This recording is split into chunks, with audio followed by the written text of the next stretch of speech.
로마서 8장 18절에 생각한데 현재의 고난은 생각을 하고 사십니까? 아니면 그냥 보이는 대로 들리는 대로 사십니까? 생각을 해야 되죠. 우리가 개나 소나 닭처럼 살지 아니하려면 생각을 하고 살아야 된다고 말을 해요. 인간에게는 생각하는 기능이 있다고 합니다. 소도 닭도 개도 그건 없는데 생각을 하는 존재, 생각 가지고 마음의 상태가 결정되는 존재라고 해요. 생각을 가지고 과거로도 갈 수 있고 미래로도 갈 수 있는 존재가 우리라고 합니다. 근데 마귀는 생각을 못하게 하도록 작심을 했는가 봐요. 이 시대 사람들을. 과거에 우리는 생각을 하기가 쉬웠습니다. 길을 걸으면서, 밭에서 일을 하면서, 학교를 가고 직장을 가고 오고 하면서 생각하기가 쉬웠죠. 많은 것을 생각하면서 길을 걷기도 하고 노동을 하기도 했는데 전철을 타보면 생각하는 사람 한 명도 안 보여요.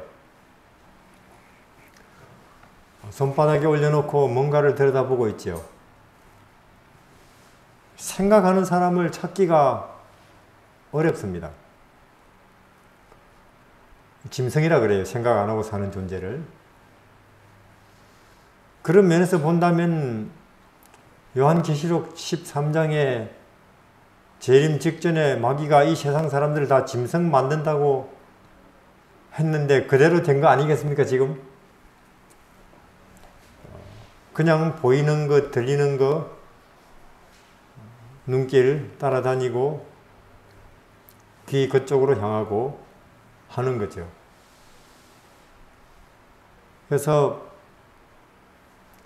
우리는 이를 악물고 덜 듣고 덜 보고 생각하려고 노력을 해야 되겠습니다. 살아남으려면. 보지 말자, 듣지 말자, 그리고 생각을 하자 하고 결심을 해야 짐승 안 되고 인간으로 존재하다가 예수님 다시 오실 때 그분을 맞이할 수 있을 것 같아요. 짐승은 도장 찍잖아요. 짐승이라고. 생각한데 현재의 고난은 오늘이 고생스러운 것 같습니까? 이번 주가 또 여름이 고해라고 하잖아요. 고해. 인생살이를 고해라고 하지요. 무슨 뜻입니까? 고생의 바다. 이 세상은 그 어디에서 무엇을 하고 살아도 고생스러울 수밖에 없다고 합니다. 가만히 있는 것도 고생이래요. 아무것도 안 하고 가만히 있는 것도 시원한데 가만히 있는 것도 마음고생이죠. 또 마음고생이라는 것도 있잖아요. 그래서 여기도 생각한데 현재의 고난은 장차 우리에게 나타날 영광과 좋게 비교할 수 없도다. 바울 선생님이 장차 우리에게 나타날 영광, 빛나는 미래, 새하늘 새 땅, 세세토록 왕노릇, 생명강가, 자꾸 생각하라는 거예요. 이걸. 그럼 제가 물어보겠습니다. 오늘, 재림, 새하늘 새 땅, 생명강가 몇 번 생각했습니까? 아니면 이번 주는 바빠서 못했는데요. 그러면 안 되죠. 그럼 우리가 재림신자가 아니라 그 말이에요. 우리는 이름도 재림신자, 속에도 재림신자라야 되겠죠.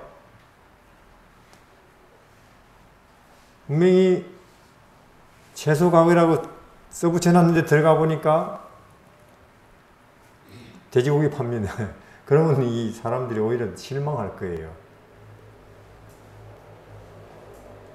생각한데 현재의 고난은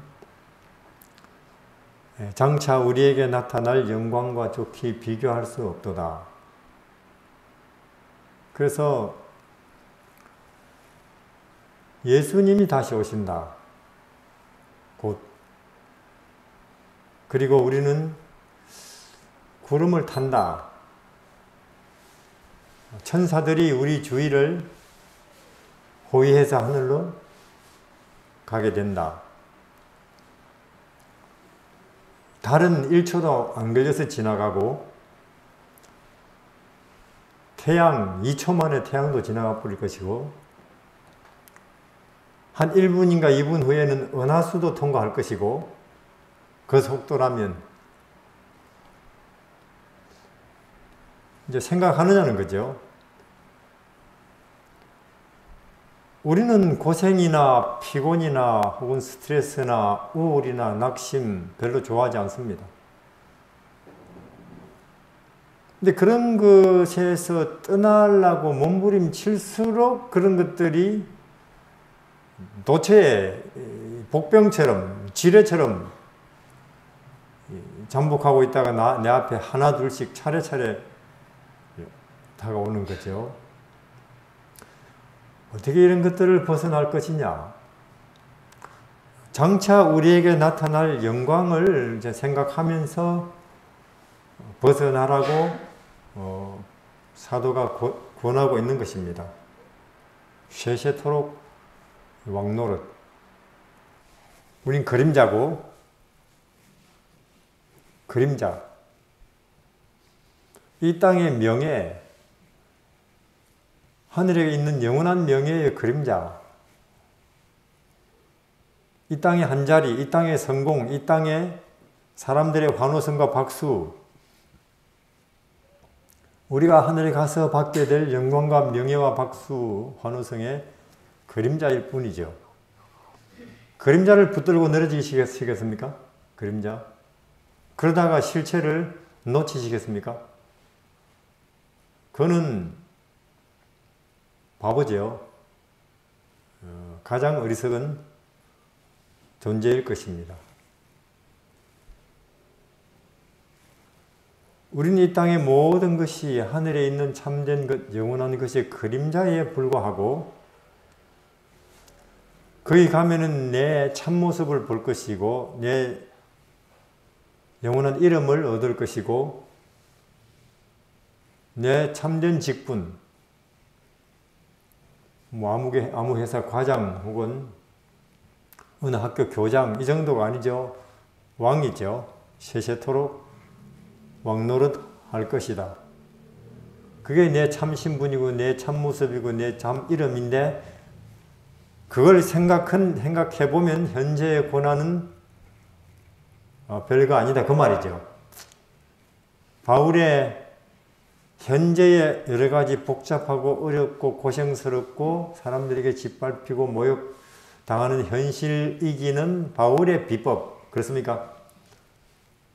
사도 바울의 비법입니다. 예수님의 비결이기도 했죠. 내 나라는 여기가 아니다고 하셨죠. 이 땅이나 이 세상에 있는 것들을 사랑하지 말라.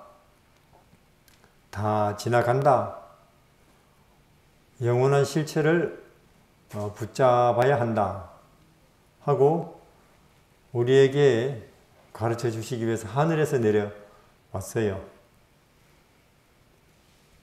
그래서 바울의 비법이고 요셉의 비법이고 다니엘의 비법이고 뭐냐? 이 땅의 것을 인정 안 한다 그 말입니다. 그게 뭐 몇 족은 혹은 대통령 직위건 우리는 야 엄청난 돈, 엄청난 자리 혹은 여기 터 좋네 인정 안 한다 그 말이에요. 그들은 이 땅의 것을. 예수님이 그렇고 예수님을 따르는 이 책 속에 나오는 인물들이 그렇고 인정 안 해줘요. 그걸. 우리는 멍하니 나는 언제 저리 될까 하고 보고 있는 걸 그들은 인정을 안 해줘요. 조금도. 왜냐하면 그들은 잘 알죠. 저것은 그림자다. 아무것도 아니다. 잠시 있다가 없어지는 안개다. 저렇게 피어 있는 것 같아도 잠시 설이 맞아버리면은 그냥 그 자리에서 시들어버린 꽃과 같다. 이렇게 알고 있죠. 생각한데 현재의 고난은 장차 우리에게 나타날 영광과 좋게 비교할 수 없도다. 바울이 2000년 전에 이 말을 할 그 당시에 바울의 고난은 허운 날 매맞고 굶기를 밥 먹듯이 하고 창문으로 뛰어내리고 돌로 때려서 이제 죽었는가 죽었겠지 하고 이제 동네 밖에 던져버리고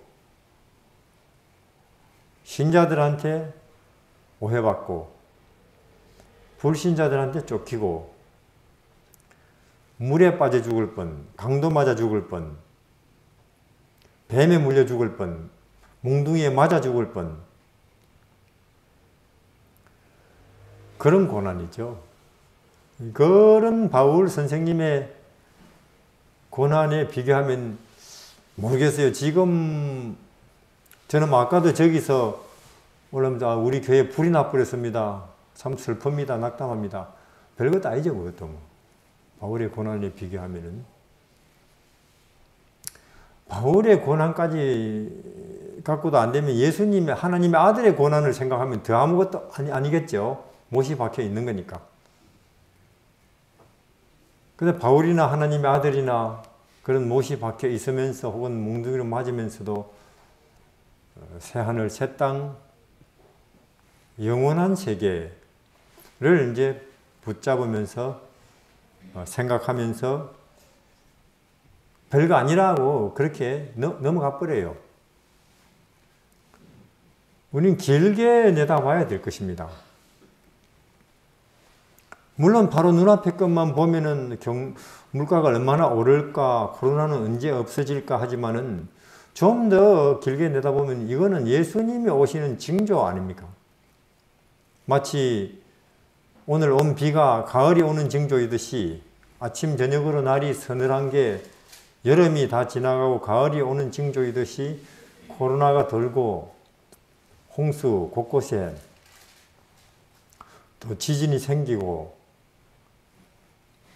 기후가 이상하다 그러고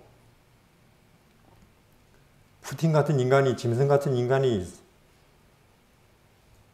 전쟁을 중계방송 하듯이 하면서도 그것에 대해서 아무 재미로 나무 죽는 걸 뉴스로나 듣고 아무 대책도 세우지 않는 이 나라들은 다 짐승 같은 나라들이죠.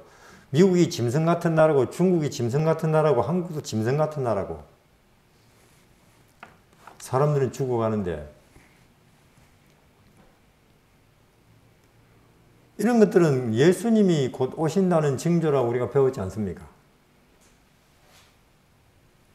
그러면 우리는 머리를 들어야 되는데 이런 것들을 보면서 가만 보니까 우리 재림 신자들까지도 우리 재림 안식일을 지키고 재림 신앙을 하는 상당히 큰 이유가 이 땅에서 어떻게든지 더 잘 먹고 잘 살고 더 편안하고 우리가 더 인정받는 교단이 되는 여기에 꽤나 초점을 맞춘 집단이었나 하는 생각이 들 정도예요. 이게 사실 우리는 1844년에 여기는 다 던져버리고 하늘로 가자고 보따리 싼 그들이 우리 교회의 출발점인데 어느덧 우리가 어디서 출발한 교단이지 어디를 향해 가고 있었지 잊어버린 거예요. 마치 옛날 이스라엘 백성들이 애굽에서 홍해를 건너고 나오는 것까지는 좋았는데 그들은 자기들이 가나안 땅으로 가야 된다는 것은 거기를 향해서 출발했다는 걸 잊어버리고 그 사막에서 이번에는 누가 해먹지? 이런 반찬이 왜 자꾸 맨날 이것만 있냐?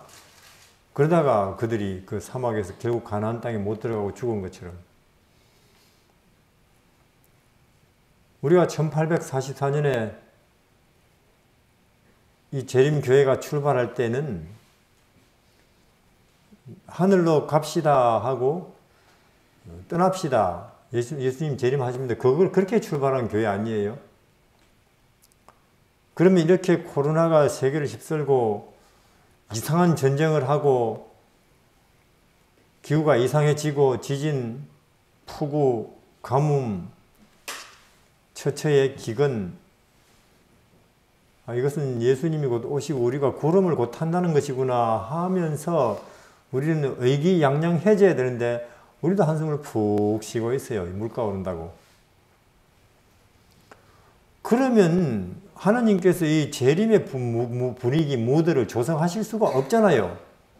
재림의 무드를 조성해서 재림하실 수가 없는 거예요. 왜? 재림교인들마저도 하나님이 살짝 지금 이거는 시작일 뿐인데 살짝 재림 분위기 조성해보니까 재림인자들이 거기에 푹 서버리고 큰일 났다 어떻게 하나 걱정하고 그러면 하나님께서 재림 무드를 분위기를 조성하실 수가 아니 이 정도 가지고 이러는데 앞으로 점점 더 이거는 1, 2, 3, 4, 5, 6, 7 했는데 1 살짝 해보니까 이 정도면은 나중에 6, 5쯤 되면은 기절해버리겠네 이 친구들. 하나님이 그런 생각 안 드시겠어요 이거? 재림신자들이? 그럼 우리가 왜 그런 모습이냐? 그만큼 우리가 예수님의 재림의 초점을 맞추고 살아오지 않았다 그 말이죠. 하나님께서 각 시대마다 기별을 주시는데 자, 예를 들어서 에덴 동산에서는 이것만 먹지 말라 그 말이에요. 그렇죠? 이름이 뭡니까? 선악과. 이것만 안 먹으면 생명이 행복이 영원히 보장된다. 하필이면 먹어버려요. 이걸. 먹어버립니까? 그렇게 에덴 동산에 널리고 널린 게 과일인데 정말로 먹을 만한 게 많았는데 손만 뻗으면 길에 언덕에 물가에 비타램 쫙 깔렸죠. 지금이야 저주를 받아서 이런 거 다 없는 게 많지만은 에덴 동산 저주받기 전에는 모든 풀이나 나무에는 엄청난 과일들이 있었습니다. 소나무고 아카시아 나무고 참나무고 그 저주받으면서 없어졌죠. 그 많은 거 놔두고 하필이면 이걸 먹어버렸어요. 그래서 그럼 제가 묻겠습니다. 왜 이거 그 똑똑한 아담과 하와 IQ 200, 300 더 될 텐데 먹었을까요? 누가 먹게 했습니까? 사탄이. 그러니까 사탄은 우리 사람들 아무리 경험이 많고 머리가 좋고 여러 사람 다 모아서 지식을 다 총동원해도 그들을 갖고 노는 거 사탄은 식은 죽먹기예요. 그러니까 지금 우리는 내가 지금 먹고 사는 걱정하는 거, 뭐 자동차 걱정, 집 걱정, 나라 걱정, 이런 거 걱정하는 걸 우리는 당연하지 생각하지. 사실은 그거는 사탄의 사기입니다. 사탄이 내 마음속에 공작, 작업한 결과가 걱정이고 경쟁심이고 자존심이죠. 지극히 정상적인 것이 아닙니다. 이거 먹은 게 정상적이 아니듯이 그들이 먹었지만은 다시 하나님께서 이제 기회를 주십니다. 가인과 아벨에게 언젠가 먹고 범죄해서 사망에 빠졌지만 하나님의 아들이 이 땅에 사람으로 와서 내 대신 죽어서 다시 하늘 가는 길 열린다. 그러니까 그것을 믿는다면 무엇을 잡아서 제단에 올리라고요? 양을. 가인이 지 아무리 좋은 것 갖다 바쳐도 피 흘리는 양 아니면은 안 되는 거죠. 그 다음에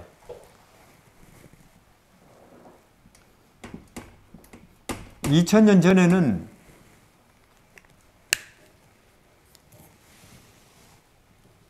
이분이 메시아다 그 말이죠. 내 죄를 대신해서 고난당하고 십자가에 죽어서 내 죄를 처리하시는 분이다 이분이. 그러니까 이분을 그대의 구원자로 모시라 그 말입니다. 2000년 전에는. 자존심이 상하겠죠 제사장들은. 그렇죠. 왜냐하면 목수니까 목수. 그리고 또 목수일 뿐만 아니라 어디 출신이에요? 나사렛 출신이니까. 안 그래도 나사렛 하면은 별 볼 일 없는 동네인데 뭐 나사렛 그래도 뭐 나사렛 고등학교 선생님이에요 하면 또 사람들이 약간 이제 관심을 가질지도 모르겠죠. 근데 나사렛 사람인데다가 또 그분은 또 뭐라고요? 목수니까 이거는 별 볼 일 없는 제곱이에요. 그러니까 예루살렘 당신네들 혹은 제사장들, 박사들 뭐 자존심이 상할지는 몰라도 이 나사렛 목수 이분 덕분에 이분 희생 덕분에 당신들이 희망이 있고 구원받는다는 거 받아들이라고. 2000년 전에 그들이 아무리 전도회, 기도회, 교회 건축, 선교 열심히 해도 이분을 자기들 구원자로 안 받아들이면 마귀 자식입니다. 대제사장이라도 이분을 자기들 주님으로 안 모시면 사탄의 자식이라니까요. 마귀. 그 거룩한 대제사장도. 루터 때는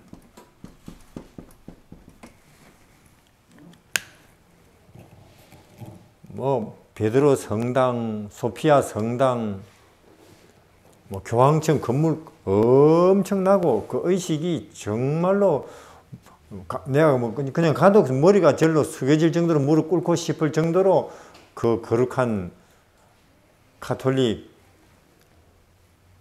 의식이 진행되고 있는데 그거 아니고 그대가 아무리 한꼬방에 혼자 있어도 성경 아시겠죠? 성경 하나님의 말씀 이 성경대로라면 그 엄청난 바티칸 내지는 성 베드로 성당, 소피아 성당 그건 엉터리고 그게 성경에 안 맞는 게 있다면은 그대 혼자 사막에서 이 성경을 읽고 있다 할지라도 성경이 옳다 그 말이죠. 자, 오늘은 오늘은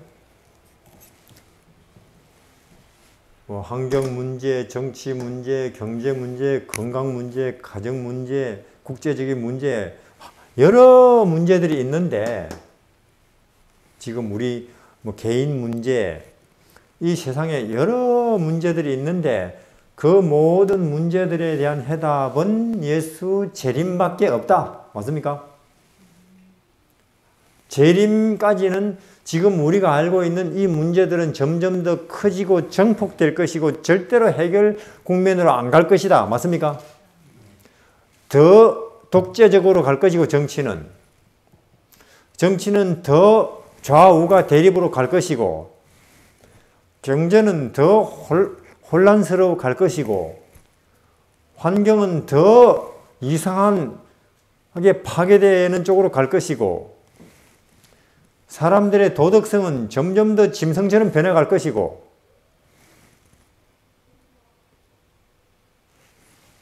모든 이런저런 노인 문제, 청소년 문제, 이 문제들은 재림으로 가면서 점점 정복되고 점점 더 커져갈 것인데 그 모든 문제들에 대한 답은 재림밖에 없다. 그 말이죠. 재림밖에 없다. 아무리 뭐 미국이 뭐 러시아, 중국, G7, 뭐 G20, 유엔에서 회의해봤자 소용없는 거예요. 재림밖에 없다. 그리고 그 재림이 가깝다. 그 말이죠. 그걸 믿느냐 그 말이에요. 그러니까 우리가 자꾸 하나님이 보시는 아까 성품이라고 했는데 여기 하나 빠진 거 있지만은 굳이 하나 더 하자면은 이 노아 시대에는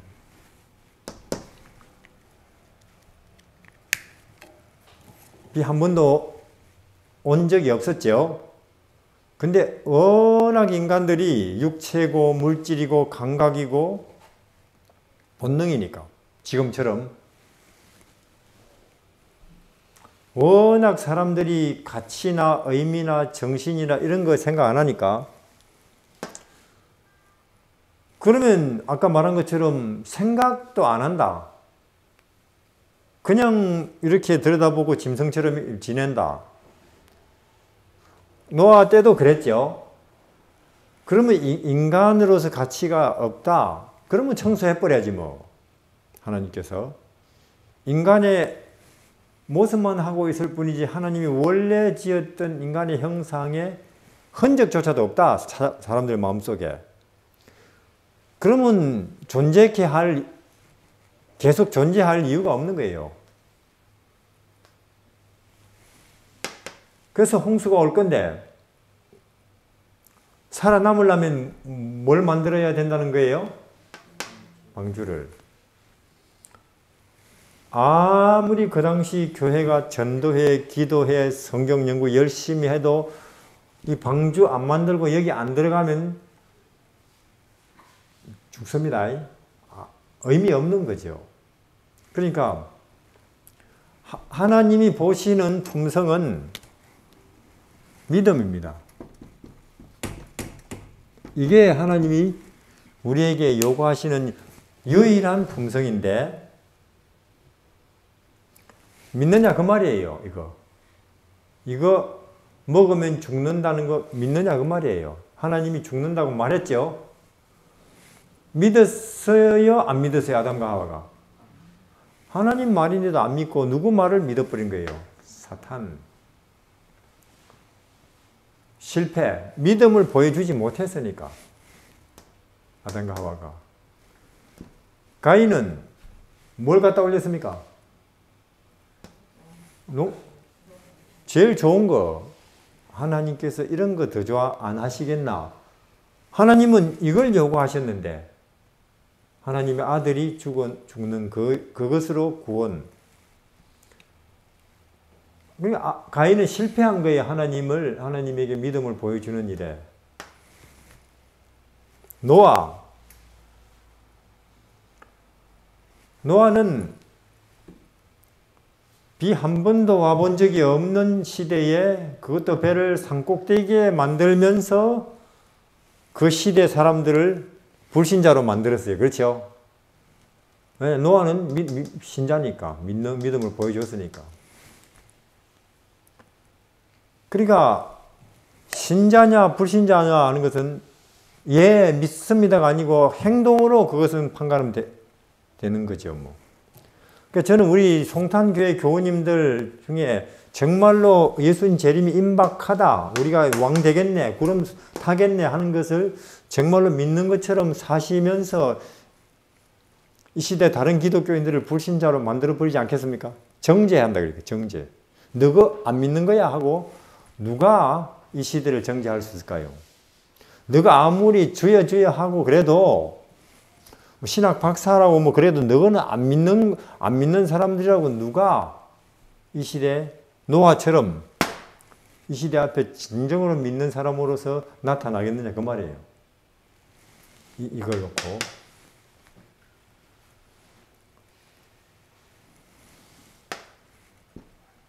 2000년 전에 이분을 내 메시아라고 안 맞아들이면 다 불신자예요. 하나님이 말씀하셨죠. 내가 내 아들을 세웠다고. 너희 제 문제를 해결하기 위해서. 루트 시대에 계속 가톨릭 붙들고 있으면은 그건 하나님 보시기에 안 믿는 사람. 마찬가지로 지금 이렇게 총체적 난국, 정치, 경제, 사회, 문화, 건강, 우리 가족, 학교, 교육, 심지어 뭐 우리 교단, 위생병원, 영어학원, 삼육대학, 총체적 난국, 선교, 코로나 이후에 교회가 젊은 층이 사라졌다. 그리고는 교회 안 온다. 총체적 난국. 이 총체적 난국의 해결 방법이 있습니까? 있다. 뭡니까? 재림이다 그 말이에요. 예수님이 곧 재림하는데도 너가 교회 안 나올래? 하는 태도를 해야 된다 그 말이에요. 우리가 참말로 믿는 모습으로 보여서. 예수님이 곧 재림하시는데도 계속 거기 우리 아이들 너희들 게임 할래? 하고 우리가 그렇게 행동하면서 보여줘야 아이들이 돌아오죠. 불안해가지고 아이들이. 엄마 아빠가 보니까 진짜로 세상 일을 접고 있네. 맞지? 이런 나무들이 찬바람이 부네. 겨울이 오겠네. 나뭇잎 달고 있지 말자. 이거 달고 있다가 얼어 죽는다. 서서히 정리하고 있죠. 나무들이. 들판에서 산에서. 곡식들이 정리하고 있고 산과 들의 나무들도 정리 현재 단계에 들어가고 있죠. 똑똑한 거예요. 그들은. 시제를 알아보는 거예요. 시제를. 하나님께서 먼저 우리 재림 신자들에게 세상에 가을이 오는 것처럼 세상 역사에 가을이 깊어갈 때는 이러한 일들이 있을 것이다 하고 많은 정보들을 먼저 주셨죠. 우리는 또 그런 정보를 제대로 갖고 있다고 자부심이 대단한 교단이죠. 자부심. 아예 다른 교단을 우습게 보죠. 진리 없다고. 우리는 진리 있는데. 근데 가만 보니까 그런 진리 가진 집단이나 진리 안 가진 집단이 똑같은데 뭐예요? 똑같은데. 태도가, 살아가는 모습이. 그러니까 가진 그거 진리 있으면 뭐하고 없으면 진리 있으면 뭐 특별하냐 없는 우리하고 똑같은데 그런 입장들이에요. 그게. 사람들은. 자, 그래서 하나님께서 보시는 것은 유일하게 자꾸 우리가 겸손해야 됩니다. 착해야 됩니다. 하늘에 갖고 갈 건 품성 하나밖에 없습니다. 그러면서 그 불교식으로 이야기하는데, 그럼 성질 타고나기를 급하게 타고난 사람 어쩌라고 이거. 그런 사람 있죠? 사람마다. 어떤 사람은 돈만 보면은, 어떤 사람은 물고기만 보면은 낚시 이거, 어떤 사람은 바둑판만 보면은, 어떤 사람은 하여튼 아이들 뭐 게임만 보면은 사람마다 각각 다 한두 가지 내지는 서너 가지 아주 약한 부분이 있죠. 그거 해결 안 되는 거라니, 그거. 자꾸 그 품성 변화하라고 사람들 그 기죽이죠. 하나님이 보시고자 하는 품성은 하나님 각 시대를 위해서 주신 기별들, 각 시대를 위해서 주신 기별들에 대한 태도를 하나님은 품성이라고 보시죠. 태도. 그래서 비 온다. 그러면 거기에 바른 태도는 뭡니까? 이 만드는 거죠. 믿습니다. 비 올 거야 하면서 안 만들면은 안 믿는다는. 그래서 각 시대를 위해서 하나님은 이런 기별들을 주시는데 그 각 시대를 위해서 하나님이 주신 기별에 대한 바른 반응 혹은 바른 태도가 하나님이 보시고자 한 유일한 품성이죠. 예. 그래서 이 시대는 이 모든 이 시대의 문제에 대한 유일한 해결책은 재림밖에 없다. 그리고 그 재림이 임박했다고 하는 데 대한 그대의 태도는, 그대의 입장은 뭐여 하는 거예요. 하나님께서. 당신의 입장은 어떻습니까? 하고. 그걸 이제 내 입장을, 내 태도를 이제 생활로, 행동으로 보여라. 그 말이에요, 이게. 하나님께서는. 마치 노아가 배 만드는 것으로 보였듯이 그 바른 태도를, 그 시대를 위해서 하나님이 주신 기별에 바른 태도를 가질 때에 드디어 겸손이 혹은 인내가 혹은 온유가 혹은 열성이 마음의 소망이 기쁨이 드디어 생겨나죠. 자동으로. 그것은 그러니까 온유, 겸손 혹은 희생, 인내가 필요 없다는 게 아니고 그거는 하나님이 각 시대를 위해서 기별을 주셨을 때에 그 기별을 일단 바른 태도를 가질 때, 믿는 태도를 가질 때 자동으로 나오는 거죠. 우리는 들은 이야기가 있습니다.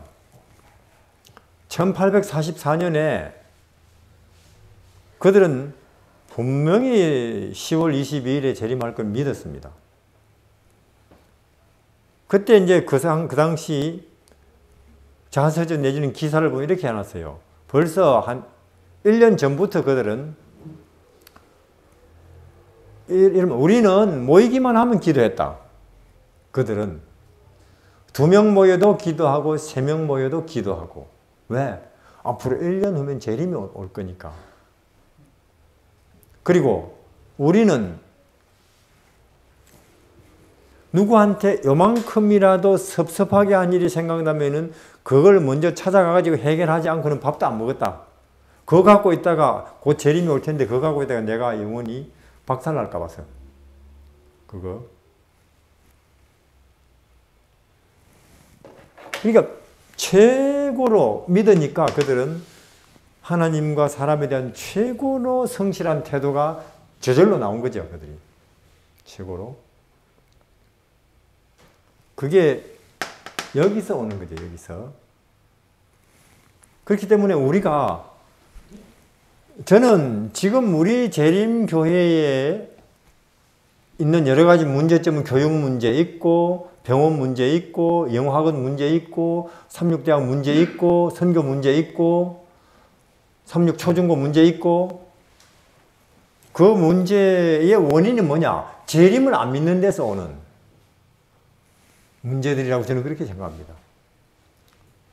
예수님의 재림밖에는 답이 없다. 그리고 그 재림이 임박했다는 것에 대한 모호한 태도, 어정쩡한 태도, 확고하게 믿지 않는 태도에서 그 모든 문제가 발생한다고 생각합니다. 그럼 우리는 고난의 연기가 우리 일반 일상생활 내지는 교회 생활에서 우리를 떠나지 않죠. 계속 고생스러운 거예요, 이게. 해방되지 못하고 자유케 되지 못하는 거죠. 따라서 이 시대 사람들을 힘있게 초청할 에너지가 없다는 것입니다. 생각컨대 현재의 고난은 장차 우리에게 나타날 영광과 좋게 비교할 수 없도다. 우리는 분명히 알아야 될 건 그겁니다. 우리가 이번 주 내지는 오늘 우리는 왜 피곤할까요? 돈 혹은 집 혹은 자동차, 다시 말해서 이 땅에 있는 물질에 속한 것, 인간에 속한 것들 때문에 우리는 피곤했는지도 모릅니다. 그러나 분명히 성경이 하는 말은 살리는 것은 영이요 육은 무익하다고 하는 거죠. 보이는 것은 잠깐이고 보이지 않는 것을 붙잡으라고 계속 우리에게 이야기를 하는 것입니다. 진리가 우리를 자유케 한다는 거죠. 여호와는 나의 목자시니 내가 부족함이 없다는 것입니다. 그러니까 예수 그리스도가 내 길이 되고 내 보호자가 되고 내 인도자가 되고 하니까 부족함이 없지. 돈 많아서 부족함이 없다. 혹은 드디어 집착만 해서 부족함이 없다. 드디어 내가 바라는 대로 내 사업이 궤도에 올라가서 부족함이 없다는 말이 아니라는 거지, 성경은. 예수 그리스도 그분이 내 길이 되고 내 보배가 되고 내 빛이 되고 내 마음의 힘이 되고 그리고 그 재림이 희망이 되고 있으니 부족함이 없다고 이야기를 하는 것입니다. 그래서 우리에게는 분명히 길이 있습니다. 분명히 길이 있어서 우리의 피곤하고 부자유한 인생을 벗어날 수 있는 길이 있죠. 그 길은 예수님이죠. 예. 그리고 우리에게는 희망이 있지요. 우리는 덜떨만큼 희망을 가질 수 있는 것이 그분의 재림입니다. 그래서 생각컨대 오늘의 문제는 곧 우리에게 나타날 영광스러운 미래와 비교해서 아무것도 아니다. 그래서 저는 우리 송탄교회 교우님들에게 간절히 드리고 싶은 말씀은 생각하는 사람이 되자. 또 진리를 생각하는 사람, 재림을 생각하는 사람, 예수 그리스도를 알고 생각하는 사람, 그렇게 생각하는 사람이 우리도 된다면은 우리는 이 시대를 초청하고 위로할 수 있는 우리 신자 내지는 교회가 될 줄로 생각합니다. 감사합니다.